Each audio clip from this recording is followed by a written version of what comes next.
আসসালামু আলাইকুম। সবাইকে স্বাগত জানাচ্ছি আজকের ইংরেজি লেকচারে আমি আলোচনা করব নবম দশম এবং এসএসসি পরীক্ষার্থীদের জন্য ইংরেজি প্রথম পত্রের আনসিন প্যাসেজ নিয়ে। বন্ধুরা, আমরা সাধারণত আনসিন প্যাসেজ অষ্টম শ্রেণী পর্যন্ত পড়ে এসেছিলাম। আনসিন থেকে একটা বক্স অর্থাৎ ইনফরমেশন ট্রান্সফার এবং 5টা ট্রু ফলস থাকতো, কিন্তু নবম দশম এবং এসএসসি পরীক্ষার্থীদের সিলেবাসের মানবন্টনে ট্রু ফলস থাকে না।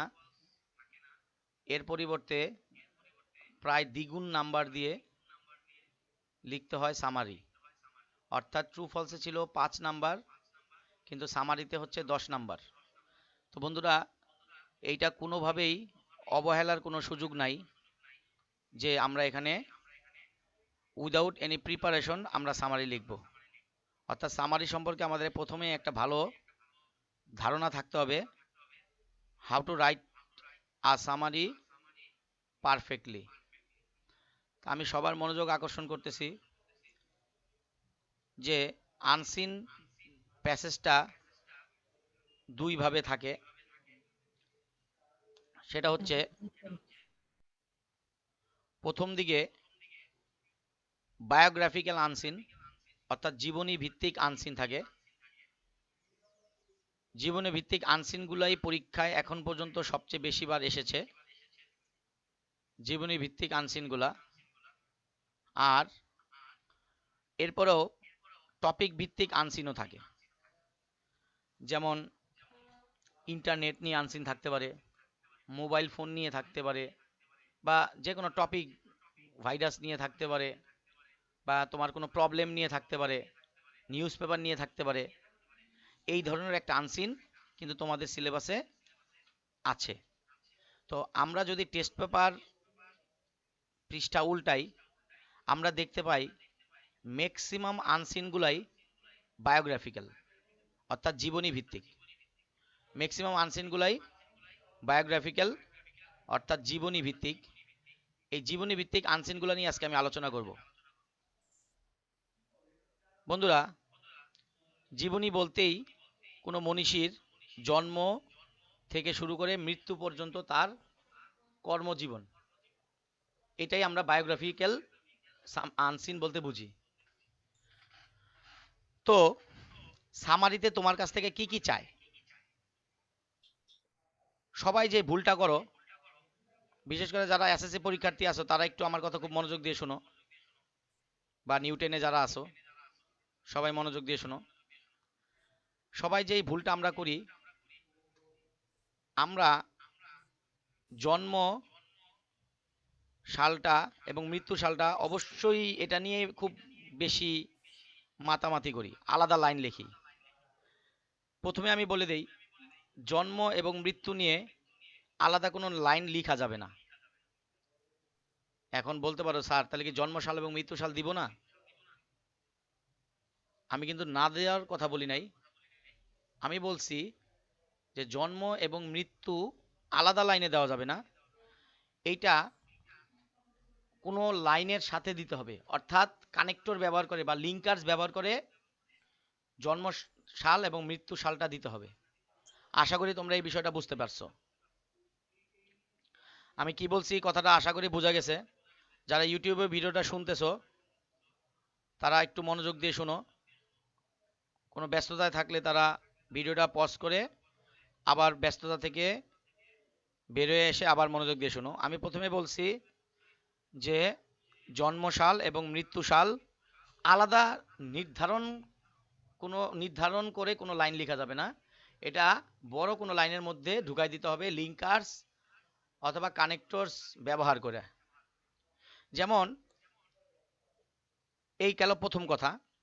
এখন অনেকে বলে যে স্যার সামারি কতটুকু লিখবো? বন্ধুরা, এইটার উত্তর একটাই আমার কাছে, গ্রামাটিক্যাল আনসার দিতে হলে বা ইংরেজি রিটেন ফর্মের আনসার দিতে গেলে, সঠিকভাবে দিতে গেলে বলতে হবে তোমাকে যে প্যাসেজটা দেওয়া থাকবে সেই প্যাসেজের শব্দ গণবা। সেই প্যাসেজের শব্দ গণার পরে যতগুলা শব্দ হয় ওইটারে 3 দিয়ে ভাগ দিবা, ভাগ দিয়ে যেই ভাগফল পাবা অতগুলা শব্দ তোমার সামারিতে লিখতে হবে। এখন কথা হচ্ছে, এই কথা কি ইংরেজি ক্লাসে তো আর অঙ্ক ভালো লাগার কথা না, এটা হচ্ছে স্বাভাবিকভাবে নিয়ম। এখন কথা হচ্ছে, স্যার আমরা এই কাজটা কিভাবে করব? তোমরা চোখের পলকে দেখতে পারবা যে প্যাসেজটা কতটুকু আছে। প্যাসেজ যদি অনেক বড় থাকে তাহলে তোমার সামারিটা 3 ভাগের 1 ভাগ একটু বড় হবে। প্যাসেজ যদি ছোট থাকে স্বাভাবিকভাবে এটা সামারিটাও একটু ছোট হবে, সামারিটাও ছোট হবে। হ্যাঁ, রাফিদ গোল্ডার মেসেজ দিছে 3 ভাগের 1 ভাগ লিখতে হবে। ইয়েস, রাইট, 3 ভাগের 1 ভাগ লিখতে হবে। তো এখন কথা হচ্ছে, ছোট প্যাসেজগুলো কি করবো স্যার, কিভাবে লিখবো? বেশিরভাগ সময় জীবনী, একজনের জীবনী দিতে পারে, খুব কম, রেয়ার যে একাধিক জীবনী আসে। দেখা গেল তোমাদের সামনে আমি এখন একটা রাজশাহী বোর্ড এবং সিলেট বোর্ডের প্রশ্ন আনছি, জীবনানন্দ দাশের, এটা একটা আনসিন। তো এইখানে এই প্যাসেজটা দেখো ছোট, তো এইটার 3 ভাগের 1 ভাগ ছোট হবে। তো এখন লাইনগুলো আমরা কিভাবে লিখবো? প্রথমে আমি বলবো তোমরা খাতা কলম নিয়ে বসো। যারা জুম লাইভ ক্লাস করতেছো তাদের তো সাথে খাতা কলম নিয়ে বসারই কথা।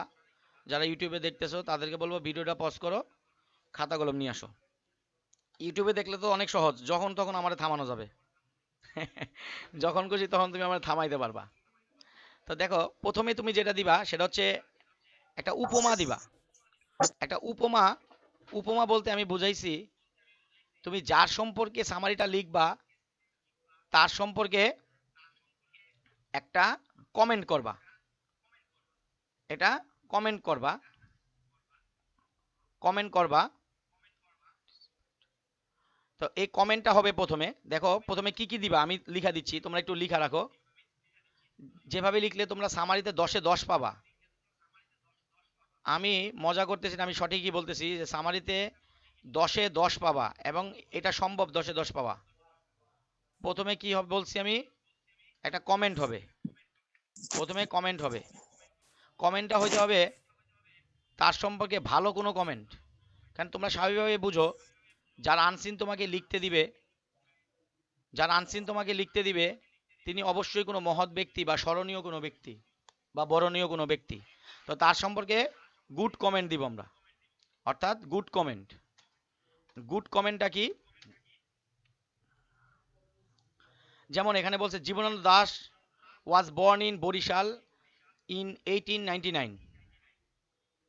দেখো এই গুড কমেন্টটা আমি তোমাদের লিখা দিই, তোমরা খাতায় লিখা রাখো।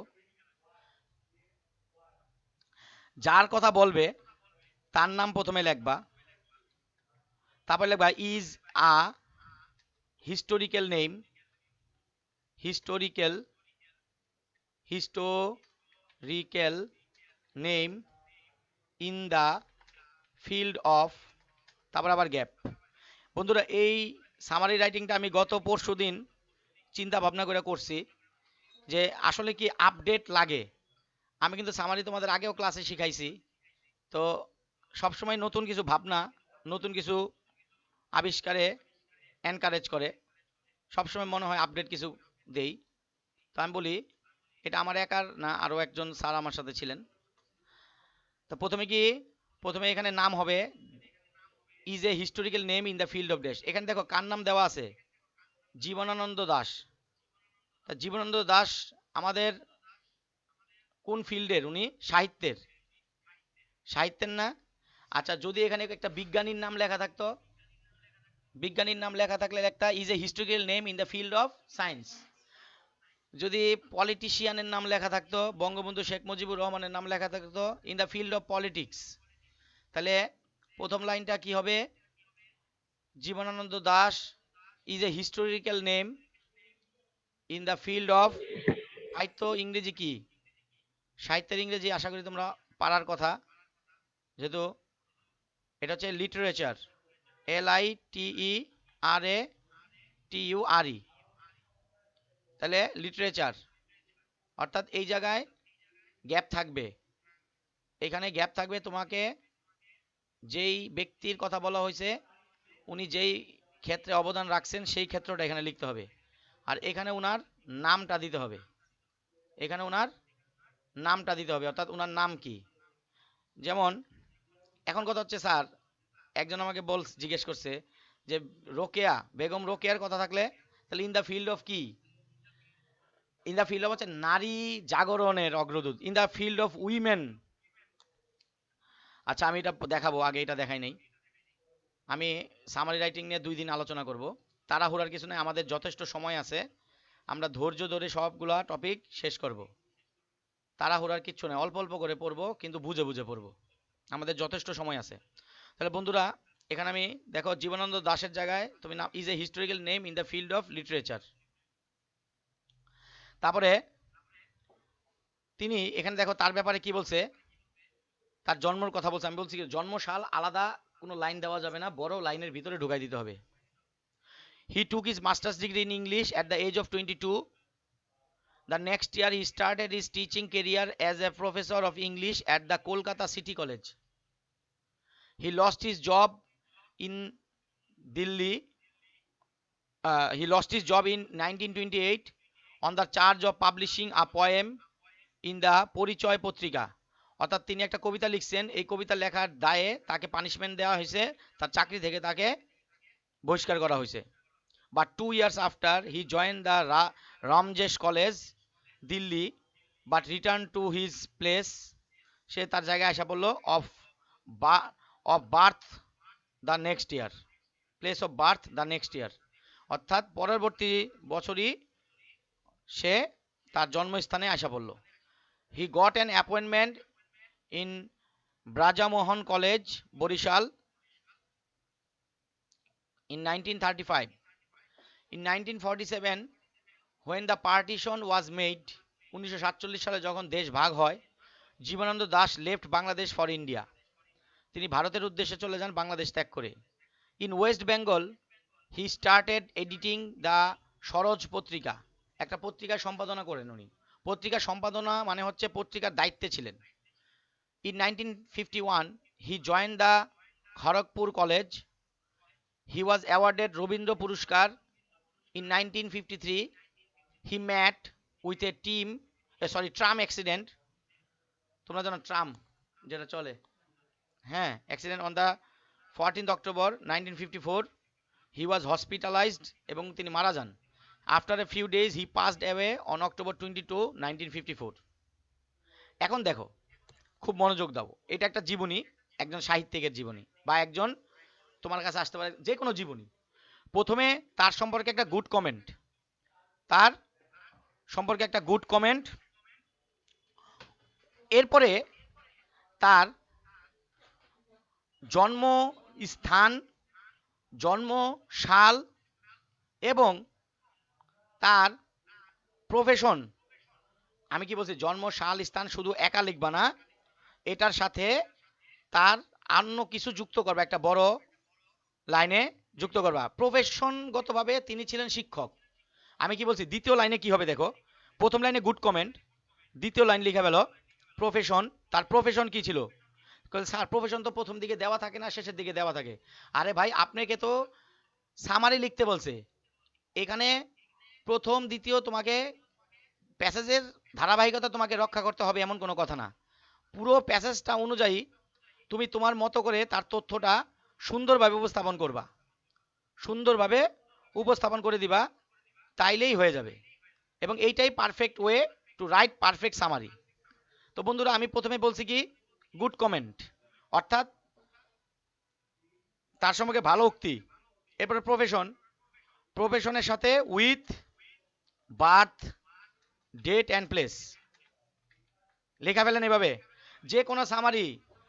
ইট is easy to write summary if you follow my method. দেখো বন্ধুরা প্রথমে গুড কমেন্ট, তারপরে profession with birth date and place, profession with birth date and place. তাহলে হি আমি লিখতেছি দেখো, হি ওয়াজ আ প্রফেসর বা টিচার, কি দিতে পারো তুমি, প্রফেসর দিতে পারো, টিচিং প্রফেশন হইতে ছিল। হি was a teacher by profession, ঠিক এই শব্দটা মুখস্থ থাকবে, বাই প্রফেশন শব্দটা মুখস্থ থাকবে। He was a teacher by profession, he was a teacher by profession, he was a teacher by profession. এবং কি বলছি, বার্থ প্লেস এবং ডেট কি দিয়ে যুক্ত করতে বলছি, কানেক্টর দিয়ে যুক্ত করছি। এখন কথা, স্যার আমি কানেক্টর যুক্ত করবো না, আপনি কানেক্টর যুক্ত করতে চান না, তাহলে আপনি সেমিকোলন ব্যবহার করবেন। দেখেন সেমিকোলন, এই যে এটাতে সেমিকোলন বলে না, এটাকে সেমিকোলনই তো বলে নাকি বাচ্চারা? হ্যাঁ সেমিকোলন বলে। তাহলে দেখো, হি was a teacher by profession, সেমিকোলনের পরে দিবা ওয়াজ বর্ন। এবার তার দেখো, ঠিক তুমি প্যাসেজে চলে যাবা, এই দেখো প্যাসেজে, এই যে was born in Barisal in এত, দেখো এখানে was born in Barisal in এত, ইন বরিশাল ইন এত, ঠিক এভাবে তুমি দিয়ে দিবা was born in Barisal in 1899। ঠিক এভাবে লিখলে খুব সুন্দর হয়। এটা আলোচনা করে পাইলাম আমার একজন সিনিয়র ভাইয়ের সাথে, যে বললো যে এভাবে করলে ভালো হয়। তা প্রথম লাইনে কি বলছি একটু খেয়াল করে সবাই, গুড কমেন্ট। যে কোনো নাম, যে কোনো জীবনী আসবে ওই জায়গায় গ্যাপ থাকবে, যে জীবনানন্দ দাস, এ জায়গায় যদি আমার নামও থাকে Azim Chowdhury, is a historical name in the field of district. আচ্ছা যাই হোক, ডিস্ট্রিক্ট এটা একটা শব্দ, তোমরা ডিকশনারি খুঁজে পাবা না। তারপরে কি বলছি, profession with birth date and place. তা প্রফেশন কি, he was a teacher by profession. যদি কোনো সায়েন্টিস্ট দেয় তাহলে কি, he was a scientist by profession, তারপরে সেমিকোলন দিবা, ওয়াজ বর্ন ইন, ওইটা তো তোমার প্যাসেজে থাকবেই। দেখো 2টা লাইন শেষ, 3 নম্বর লাইনে যাও, খুব ঠান্ডা মাথায়। 3 নম্বর লাইনে হচ্ছে তার total education, total education. And অনেকে বলে স্যার টোটাল এডুকেশন বলতে আপনি কি বুঝাইছেন, যে তার প্রাথমিক শিক্ষা থেকে শুরু কইরা শেষ পর্যন্ত? হ্যাঁ আমি এটাই বুঝাইছি, কিন্তু তোমরা যদি প্রাথমিক শিক্ষার জন্য 1 লাইন, মাধ্যমিক শিক্ষার জন্য 1 লাইন, উচ্চ মাধ্যমিক শিক্ষার জন্য 1 লাইন, এভাবে না, there should be only 1 sentence. এখন অনেকে বলে স্যার এক সেন্টেন্সে কোয়াইট ইম্পসিবল টু রাইট, তো তখন আমি বলি ইউজ কানেক্টরস। যখন এই লাইন তোমার 2 লাইনের একটা বানাইতে হবে, তখন আপনার কি আঠা লাগাইতে হবে না, ফেভিকল, আর ফেভিকলকে কানেক্টরস বা লিঙ্কার্স, হ্যাঁ, অথবা নাইলে সেমিকোলন, সেমিকোলন এক জায়গায় দিছি, এখন আর দিব না, লিঙ্কার্স দিব। দেখো তার এডুকেশন, 3 নম্বরে কি থাকবে, এডুকেশন, সকল প্রকার শিক্ষা, এডুকেশন, এডুকেশন, একটু খেয়াল করো, এডুকেশন অ্যান্ড গ্র্যাজুয়েশন লিখতে পারো। গ্র্যাজুয়েশন বলা হয় কাকে, যখন অনার্স মাস্টার্স পাস করে, এদের কি কয়, গ্র্যাজুয়েশন। এগুলোর কি বলে, গ্র্যাজুয়েশন। আর মনে করো 5 পাস করছে, 8 পাস করছে, এটাকে কি বলে, এডুকেশন। আর বড় পাস, যেই পাশের সনদ আছে, বড় সার্টিফিকেট, যেই সার্টিফিকেটে চাকরি হয়, এগুলোর বলে গ্র্যাজুয়েশন। বড় শিক্ষা যেমন BBA, MBA, CA, honours masters, MSc, BSc, এগুলারে বলা হয় গ্র্যাজুয়েশন করছে, বলে না? আচ্ছা তাহলে এখন দেখেন 3 নাম্বার লাইন আপনি কিভাবে লিখবেন, তার এডুকেশন আর গ্র্যাজুয়েশন সম্পর্কে কি বলা আছে, খুব মনোযোগ দেন। He took his masters degree in English at the age of 22। এর বাইরে আর কিচ্ছু নাই, এর বাইরে আর কিচ্ছু নাই। তো যেহেতু এই লাইনে কিচ্ছু নাই, আপনি হুবহু এই লাইনটা নিয়ে আসেন। হ্যাঁ এখানে যদি তার he started his early education at village primary school, এগুলি যদি থাকতে পারতো, হ্যাঁ থাকলেও আপনি 1 লাইনে লিখতেন। যাই হোক এখন আমি 1 লাইনে এটা বানানো পেয়ে গেছি, রেডিমেড পেয়ে গেছি, রেডিমেড দোকান থেকে আমি এটা নিয়ে আসছি, একদম সাইজে মাপ দেখে নিয়ে আসছি। He took his masters degree in English at the age of 22, at the age of 22। আচ্ছা আমি একটা বুদ্ধি শিখাই দিই, যদি আপনি 10-এ 10 পাইতে চান, এই যে দেখেন অ্যাট দ্য এজ অফ বলছে না, এইটার সাথে সাথে আপনি সাল ব্যবহার করবেন। এখন কথা স্যার এটা সাল তো দেওয়া নাই, আরে ভাই যোগ অঙ্ক কর, ইন কত হয় আমার, এই যদি একটু কেউ বলতে পারো, বেশি মানুষ বলা দরকার নাই। ইন জন্মগ্রহণ কত ছিল, 99 থেকে 22, 11, 2000, দেখো তো ঠিক আছে না? হ্যাঁ হ্যাঁ 2000, স্যার 1911। 1911, 1911, perfect, perfect. এটা আমি কিন্তু খুব ইম্পর্টেন্ট আজকে একটা ক্লাস নিচ্ছি। আমি মনে করি যারা সামারি রাইটিং সিলেবাসে থাকে, অর্থাৎ এসএসসি পরীক্ষা পর্যন্ত, 9 থেকে এসএসসি, তাদের সবার আমার এই ক্লাসটা খুব মনোযোগ দিয়ে বোঝা উচিত এবং শোনা উচিত। আমি প্রথমে গুড কমেন্ট বলছি, তারপর বলছি profession with birth date and place, তারপরে হচ্ছে এডুকেশন অ্যান্ড গ্র্যাজুয়েশন। তখন আমি বলছি যে কোনো এইজ যদি বলা হয় এত সালে উনি বিয়ে করছেন, ঠিক আছে, আপনি এত সালে বিয়ে করছেন, ঠিক আছে, এটা ভালো। কিন্তু যদি বলে এত বছর বয়সে বিয়ে করছেন, আপনারে ইউ হ্যাভ টু কনভার্ট দা বছর ইনটু সাল, অর্থাৎ এইজটাকে ইয়ারে নিয়ে যেতে হবে। এই বিষয়টা একটু সেভ করে রাখেন। সঙ্গীতা সুতপা আছো তো এখানে? সবাই আছো না? আছে তো জি সবাই স্যার। নাকি? উপান্ত আছে জি তো? স্যার। ইসমাইল সবাই আছে? পরশ, নিয়ন, নানজিবা সবাই আছে তো? দিনা, রাফি সবাই নাম বলতে পারতেছি না, এখানে জি অনেকজন, স্যার। এখানে অনেকজন আছে, আমার সবার নাম নেওয়া সম্ভব না, কেউ কিন্তু আমার উপর রাগ হওয়া যাবে না। বন্ধুরা যারা তোমরা ইউটিউবে ভিডিওটা দেখতেছো, এটা আমাদের অধ্যয়ন কোচিং বাসাবো ঢাকায় অবস্থিত, এটার একটা লাইভ জুম ক্লাসের এটা রেকর্ডের ভিডিও আমি ইউটিউবে আপলোড করেছি, কেন এটা অনেকই ইম্পর্টেন্ট একটা টপিক ছিল জানার জন্য, এই জন্য ছোট্ট টপিক কিন্তু আলোচনাটা দীর্ঘ। তো যাই হোক, আর অনেকেই আছে। হ্যাঁ ঠিক স্যার আছে, 19 সবার পে নাম নিতে 21 পারি নাই। হবে ওইখানে। একজন মেসেজ দিয়েছে, তার নাম নেই নাই, আচ্ছা ঠিক আছে। আমি তো বলছি যে সবার নাম নিতে গেলে ক্লাস টাইম শেষ হয়ে যাবে, সবাই তো আমার আপন। আচ্ছা প্রথমে গুড কমেন্ট, 21 সাল হবে, 1921 সাল হবে। নাসির ভাই আছে আমার সাথে ক্লাস করতেছে, হ্যাঁ মাইশা, হাসান, ঠিক আছে ধন্যবাদ। আচ্ছা ঠিক আছে, তাহলে আমি বলছিলাম কি, যে সামারি রাইটিং এর সময় সব সময় সাল ব্যবহার করতে হবে না, তোমাকে সামারি সংক্ষেপে তোমাকে you have to give the answer, যে কত সাল 22, যাতে এখন কেউ যদি বলে আচ্ছা তাহলে কত সাল, মেইন কথা হচ্ছে কাউকে অপেক্ষা করানো যাবে না। সামারি মিন্স সংক্ষেপে ডিটেইল ইনফরমেশন। সংক্ষেপে আমার আবির ভাইও আছে আমাদের সাথে, তাহলে he took his masters degree in English at the age of 22 in 1921। এখন কথা হলো স্যার আমরা যদি এইজ না দিয়া ডাইরেক্ট সালটা দিই কোনো প্রবলেম আছে না? আবারও বলতেছি, এইজ না দিলেও চলবে, বাট ইয়ারটা অবশ্যই দিতে হবে, এটা সামারি রাইটিং, এই জন্য ইয়ারটা অবশ্যই দিতে হবে।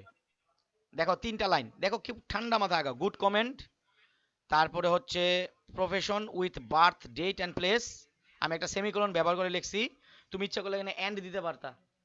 আচ্ছা, তারপরে তার এডুকেশন অ্যান্ড গ্র্যাজুয়েশন, ডেট না দিলেও চলবে, ডেট না দিলেও চলবে, এখানে ইয়ারটা হচ্ছে সবচাইতে ইম্পর্টেন্ট। আচ্ছা এরপরে বন্ধুরা 4 নাম্বার লাইন, মাথা ঠান্ডা, যদি তার কোনো অ্যাচিভমেন্ট থাকে, খুব মনোযোগ ভাই, সামারি কিন্তু 5-6 লাইনের বেশি লেখা যায় না, আবারও বলতাছি, আপনার অনেকের তো হাতের লেখা যাদের বড়, তাদের 6 লাইন লেখলে এমনিই পেজ ভরে যায়, হ্যাঁ ভরে যায় না? তো 4 নাম্বার লাইনে হচ্ছে অ্যাচিভমেন্ট, অ্যাচিভমেন্ট মানে তার অর্জন। বন্ধুরা অ্যাচিভমেন্ট মানে হচ্ছে অর্জন, অ্যাচিভমেন্ট বানানটা কি দেখো তোমরা একটু আমার সাথে দেখো, ACHIEVEMENT, অ্যাচিভমেন্ট হয়েছে বানান? আচ্ছা গুড, অনেকে কিন্তু বানানটা পারে না। অ্যাচিভমেন্ট মানে অর্জন। আচ্ছা অর্জন, অনেকে বলে স্যার কি অর্জন, আরে এরপরে আমি ব্র্যাকেটে লিখে দিই রিওয়ার্ড, রিওয়ার্ড, রিওয়ার্ড মানে পুরস্কার, কোনো পুরস্কার পাইছে অথবা তাকে এই উপাধি দেওয়া হয়েছে, আছে না তাকে অ্যাচিভমেন্ট, এটা তার, সে এই যেমন বঙ্গবন্ধু উপাধিতে ভূষিত হয়েছেন আমাদের মহান নেতা বঙ্গবন্ধু শেখ মুজিবুর রহমান, বঙ্গবন্ধু উপাধি, জাতির জনক উপাধি, এগুলা তো তার অ্যাচিভমেন্ট, তাই না? রিওয়ার্ড, আমাদের পক্ষ থেকে রিওয়ার্ড।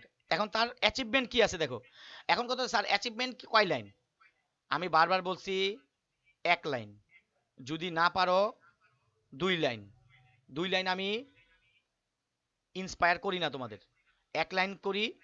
এবং যদি বড় করে লিখতে হয় কানেক্টরস, ইউজ কানেক্টরস, কানেক্টরসের জন্ম হয়েছে তোমার এইসব ক্ষেত্রে সাহায্য করার জন্য, লিঙ্কার্স অথবা কানেক্টরস, ওদের জন্মই হয়েছে তোমাকে বিপদে সাহায্য করার জন্য। আসো এবার ও কি কি কোনো অ্যাচিভমেন্ট আছে কিনা দেখি তো। এখানে অ্যাচিভমেন্ট, এই যে হ্যাঁ, কি অ্যাওয়ার্ডেড রবীন্দ্র পুরস্কার, হি ওয়াজ অ্যাওয়ার্ডেড রবীন্দ্র পুরস্কার, রবীন্দ্র পুরস্কার, এই লাইনটা নিতে পারো, ওরটা সহজ ছিল, আমি সহজটাই আনছি, আমি সহজটাই আনছি। এরপরে এটা দিতে পারো, হি ওয়াজ অ্যাওয়ার্ডেড রবীন্দ্র পুরস্কার, সে যদি আরো পুরস্কার পাইতো, এখানে তুমি কমা দিয়া লেখতা, হি was awarded Rabindra Puraskar in এত, বাংলা একাডেমি পুরস্কার এত, এবং সেই একাডেমি পুরস্কার এত, আজিম স্যার একাডেমি পুরস্কার এত, এইভাবে তুমি কমা দিয়া দিতে পারতা। আচ্ছা এরপরে এই ভদ্রলোকের, আচ্ছা একজনের প্রশ্ন হচ্ছে সামারাইজিং এ কি বৈবাহিক অবস্থা দেওয়া যাবে? নো। হ্যাঁ, বৈবাহিক অবস্থাটা যদি তার জীবনে কোনো গুরুত্বপূর্ণ ভূমিকা রাখে তাহলে দিতে হবে। ওইটা আমি আলোচনা কয়েকটা, এইটা আমি একটা সাজেশন বই করছি এসএসসি পরীক্ষার্থীদের জন্য। এবার যারা 21 সালের, আমি নিজে করছি, ওদের তো টেস্ট পেপার একটা ওদের কেনাইছি, তোমরাও কিনছো, তারপরেও আমিও করছি। হি was awarded Rabindra Puraskar in এত, এবং 5 নম্বরে অ্যাচিভমেন্টের পরে তুমি এই ভদ্রলোকের সুন্দরভাবে মানে তার মৃত্যু ঘটাইতে হবে, এবং মৃত্যুটা এক লাইনে দেওয়া যাবে না। প্রথমে লেখবা যে তার অবদান আছিল এই ক্ষেত্রে, যে কোন ক্ষেত্রে, তুমি প্রথমে শুরু করছো না কোন ক্ষেত্রে, লিটারেচার, লিটারেচার বানান এখানে ভুল ছিল, লিটারেচার, তাহলে এই ক্ষেত্রে তার অবদান ছিল, তুমি এটা লিখবা। এখানে লাস্টে হচ্ছে finishing and death, sorry contribution, লেখেন কন্ট্রিবিউশন অ্যান্ড ডেথ, ডেথ, তাহলে হি কন্ট্রিবিউটেড মাস্ট মোস্ট, হি কন্ট্রিবিউটেড, হি বলতে যার কথা বলা যায়, শি বললে শি লেখতা, মহিলা বললে he, he contributed most, most in the field of literature, তুমি ইচ্ছা করলে বলতে পারো বাংলা লিটারেচার, ইংলিশ লিটারেচার, তাই না? In the field of Bangla সাহিত্য, বাংলা লিটারেচার, অ্যান্ড হি, দেখো আমরা ডাইড লিখবো না, হি দুইটা লিখতে পারি, পাস্ড অ্যাওয়ে মানে আমাদের ছেড়ে চলে গেলেন, একটা ইংলিশ, পাস্ড অ্যাওয়ে ইন, কত সালে মারা গেছিল, অক্টোবর 2, এই যে পাস্ড অ্যাওয়ে এখানে দিয়ে দিছে, অন এখানে হুবহু দিতে পারো, এই পাস্ড অ্যাওয়েটা ডাইটটা দিবা না কেউ, ডাইট শব্দটা সামারাইজিং এ ব্যবহার করবা না, হি ডাইড ইন এত, এটা দিবা না, দিবা এই যে এভাবে দিবা, he and he passed away on এত অক্টোবর 1954। এখন স্যার পাস্ড অ্যাওয়ের পরিবর্তে কি কোনো না গন দিলে হবে না, রাফিদ গন দিব না, গনটা ভালো লাগে না, আরেকটা দিতে পারো breath, BREATH, breath his last, তার শেষ নিঃশ্বাস ত্যাগ করলেন। স্যার দেখো ব্রেথ, এটাও তো হয় হি এক্সপায়ার্ড। হ্যাঁ এক্সপায়ার্ড আরো সুন্দর হয়, এক্সপায়ার্ড। আর তবে আমি তোমাদের একটু বলি, মানুষের জীবনের ক্ষেত্রে এক্সপায়ার দিলে এক্সপায়ার করে তারা যাদের নির্দিষ্ট জীবনী থাকে, যেহেতু আমাদের হায়াতটা নির্ধারিত না, এই জন্য আমরা এক্সপায়ার শব্দটা এখানে ব্যবহার করব না, ভুল হবে এই কথা কিন্তু আমি বলছি না, ডোন্ট টেক ইট আদারওয়াইজ।